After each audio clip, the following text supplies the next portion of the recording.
Hi, it's Dwyer, gamblersadvisory.com, dwyervip.com, on Roku, Dwyer Boxing and Sports News. Remember, the opinion you should follow should be your own. Just consider this video to be a second opinion from a complete stranger online. You know what? We all got issues. I'm sure some of you have, kids you're dealing with, have jobs you're dealing with, have obligations you're dealing with. I'm sure your weekends are packed. Mine are no different. I can tell you I have 3 daughters. One's a teenager, one's a newborn. Some of you have met my high maintenance cat here online.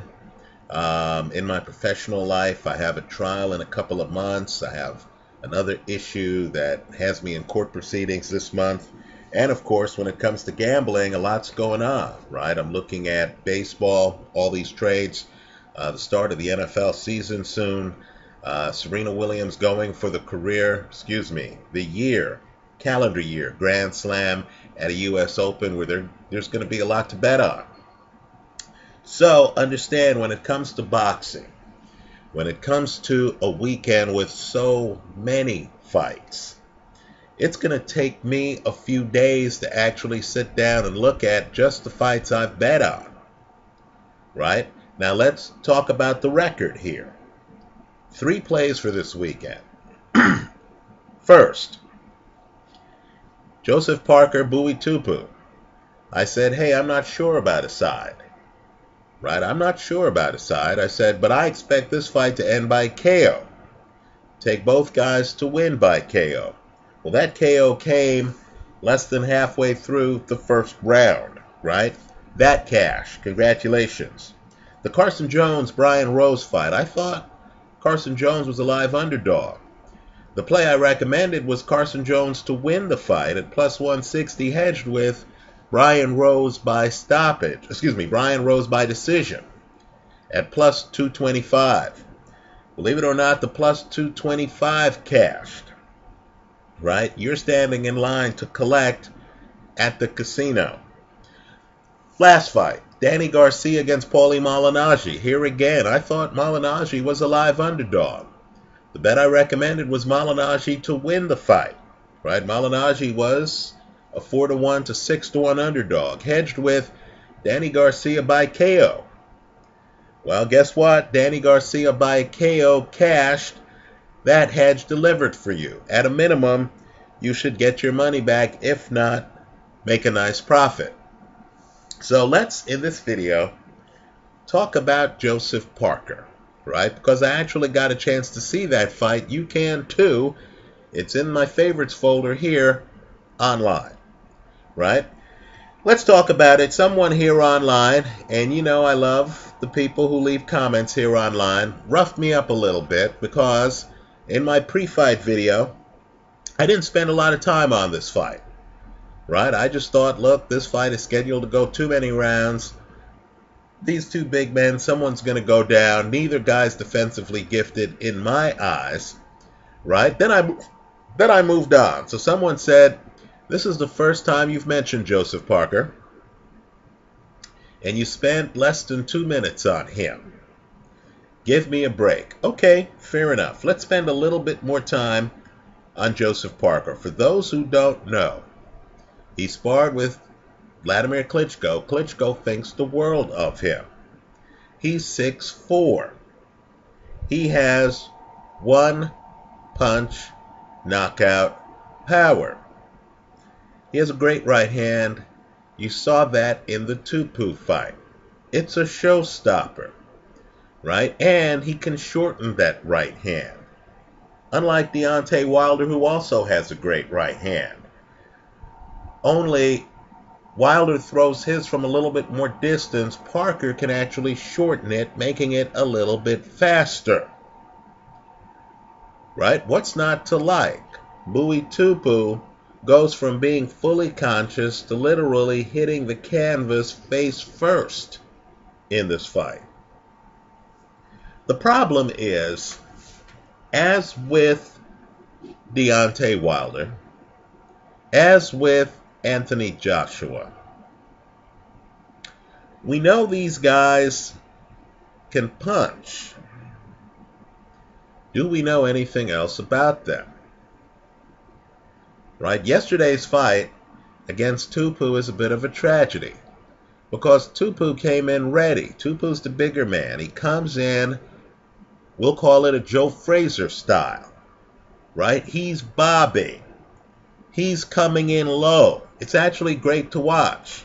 Right? I like seeing challengers who show up in a guy's backyard ready to rumble, who come in with a game plan. Tupou decided he was actually going to try to get inside on Joseph Parker. Sometimes the way to beat a bully is to bring the fight to them. That's what Tupou's trying to do. So Tupou, you have a great scene where Tupou is bouncing. He actually gets inside. Parker, believe it or not, goes up against the ropes. This is good stuff. Right? It's good stuff. Parker looks unprepared to me. Right? Seemed to have a problem with Tupou's bounce. Seemed to have a problem with the fact that Tupou's trying to keep his head low and come in. But understand, power's the great equalizer. The punch that ends the fight ultimately happens in the middle of the ring. Tupou has his head down. Parker hits him on the top of the head. I'm not kidding. Hits him on the top of the head. And Parker has the kind of power where Tupou's unconscious before he hits the canvas. What does that tell me as a gambler? I still don't know if Parker could handle Tupou on the inside. Parker had some rough moments in the 1 minute that was the fight. Right? When he's up on the ropes, right, it didn't quite work out for Tupou. But that wasn't because of any brilliance from Parker. I didn't see Parker drop a shoulder, throw a counter. You know, I didn't really see Parker do a lot to disengage Tupou. Right? I can't tell you if Parker would know what to do had Tupou landed some of the big body shots that he threw. Right? I didn't see Parker really do much else other than throw the big right hand that we all knew he had before the fight. Right? I mean, keep in mind, this is a KO puncher, folks. He has a very high KO ratio. When you look at most Parker fights, they end with the other guy hitting the canvas. That's not news. What would be news is actually watching Parker counter people after the fight. Parker's trainer said, yeah, we were hoping to get several rounds. Parker himself said, yeah, I was hoping to show how I'd worked on my defense. Right? I was hoping to counter him a bit. We knew this guy was about offense and not defense. Folks, you didn't learn anything about that in the 1 minute that was the fight. Right? I know the headlines are going to say, oh, you know, Parker blew him out and stuff like that. Not really. In other words, Tupou looks good. Tupou then gets caught. I'm not here to say Tupou won the fight. No, Tupou knows he lost the fight. He was a gentleman after the fight. He got caught.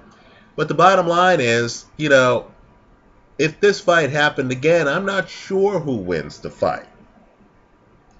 Right? Part of Joe Frazier, as old-timers know, is that as he was bobbing and weaving, he would actually have a hand up. Right? Tupou should have, when he got close to Parker, given Parker's power, had a hand up. Right? And it's interesting that Tupou, who was bigger, right, you know, just wider than Parker, would actually use the game plan of a smaller fighter, right? You know, typically guys who bob and weave their way in are a little bit smaller. But Tupou looked at film and Tupou figured out that you have to get Parker out of his comfort zone, something people haven't done. Let me also say this too.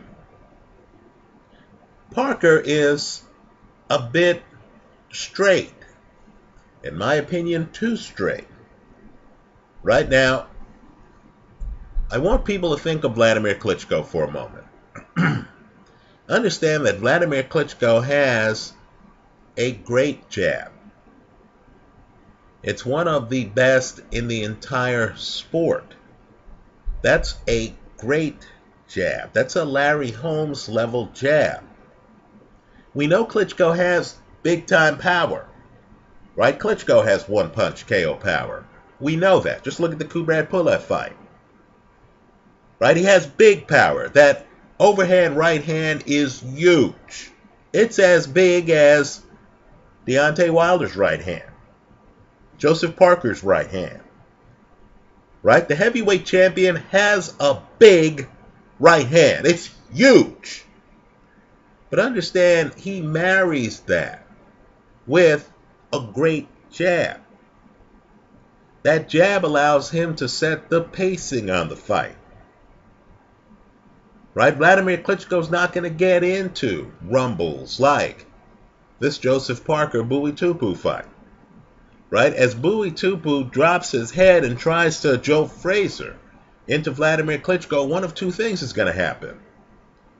He's going to start eating a lot of Vladimir Klitschko jabs, right? Or left hooks. Vladimir Klitschko has an excellent left hook. It's Floyd Mayweather level, right? He has an excellent left hook, right? Tupou's going to have to deal with Klitschko's left jab or left hook, right? If he gets inside and Klitschko's unable to time him and land that right hand on the way in, Klitschko then is going to know how to clinch him. Now understand, that's in addition to Klitschko's big right hand. Right? Klitschko has a strategy on guys charging in.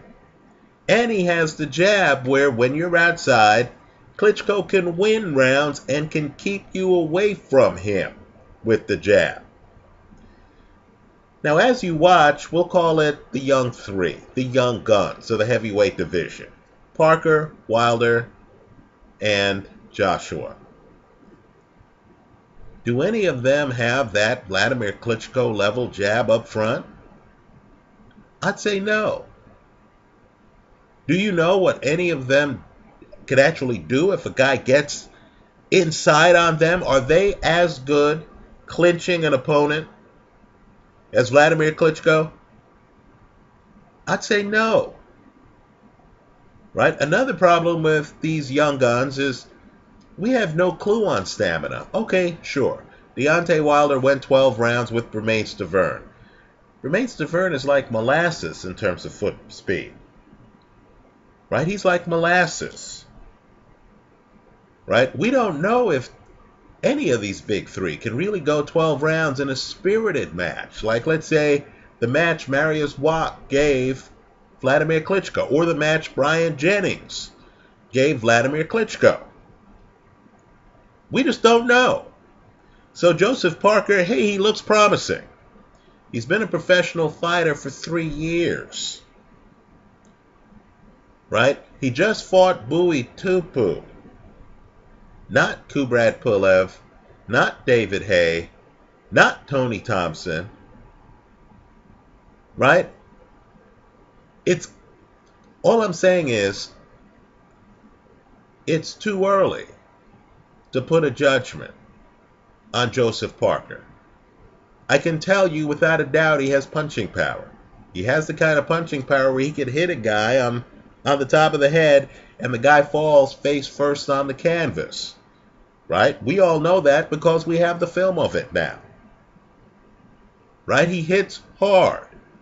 There are Joseph Parker films where a guy's in the middle of a combination, gets hit, drops immediately. It's like he's been shot. Okay, great. I'll give him the punching power. The question is, is there enough around that punching power to allow him to frame it against a world-class athlete, right? A world-class fighter, right? How does he do against the guys I've named? How would he do against Vladimir Klitschko? Understand, you need to take Vladimir Klitschko's compliments with a grain of salt, because everyone Vladimir Klitschko trains with, you know, he thinks the world of, right? Everyone. You know, because Vladimir Klitschko's a class act, and he's the kind of guy who understands that, you know, it's a big moment for these young guys training with a reigning heavyweight champion.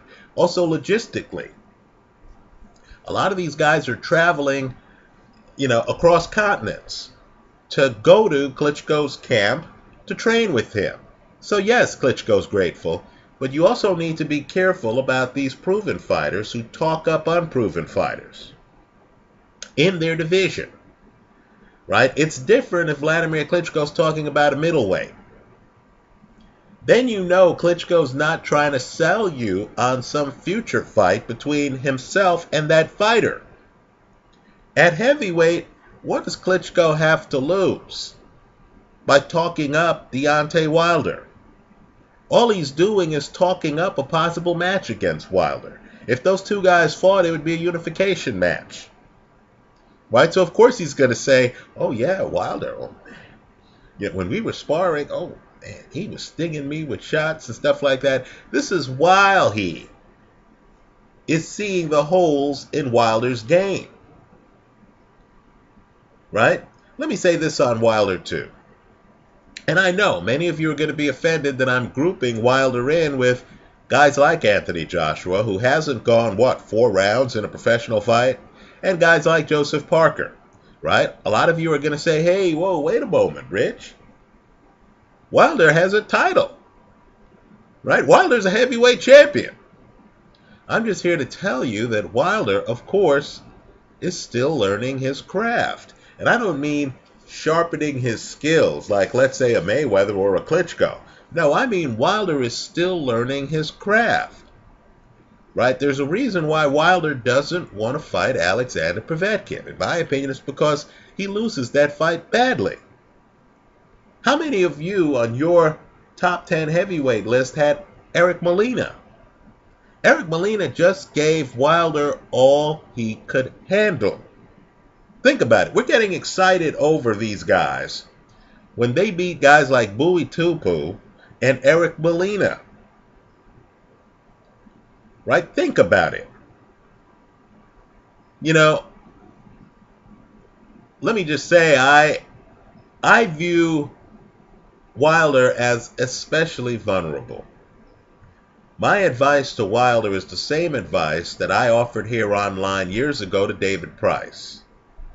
Right? Take the biggest fight you can take right now. Right? If Vladimir Klitschko gets by Tyson Fury, and let me say on the record here, I think Fury wins that fight. If Vladimir Klitschko gets by Tyson Fury, if I were the Wilder people, I would fight Vladimir Klitschko next. Not because I think my fighter is remotely ready, but because against, let's say, 5 or 6 guys, I believe Wilder gets exposed.